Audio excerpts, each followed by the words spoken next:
Prior to the Chevron doctrine, the way federal courts handled agency legal interpretations was a multifaceted inquiry that focused on what kind of legal interpretation was it? Was it a pure or abstract legal interpretation? Was it the application of law to particular facts? If the second, it would presumptively get a lot of deference. Those set up presumptions which could then be overcome in either direction, plus or minus, more deference or less deference. You've got this 15-factor inquiry that you're supposed to use in each case to decide whether these baseline rules of deference should be altered up or down in any direction. You can understand why lower courts would be unhappy about this. And there were actually lower court opinions where the judges in the pages of the United States reports screamed at the Supreme Court to clarify the law for them so they didn't have to do this all the time.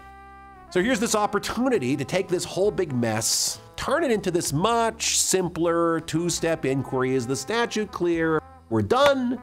The statute's not clear. That means it's ambiguous, which means we go with the agency unless the agency is crazy. Sounds like it's a lot simpler.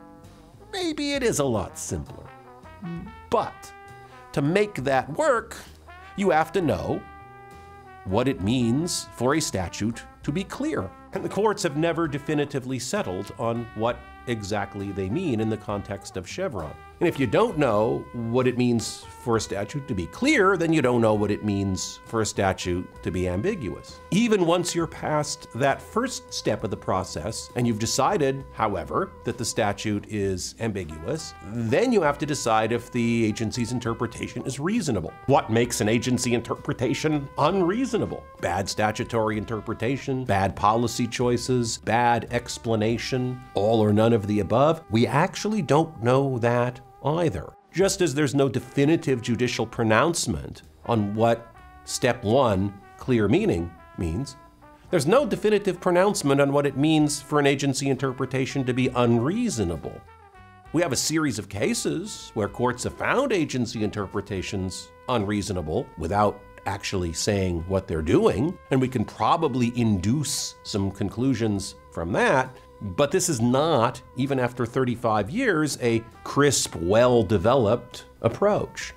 So if the whole point of Chevron, or a large point of it, was to spare courts a difficult decision process, it's not obvious that the Chevron world has made their lives easier.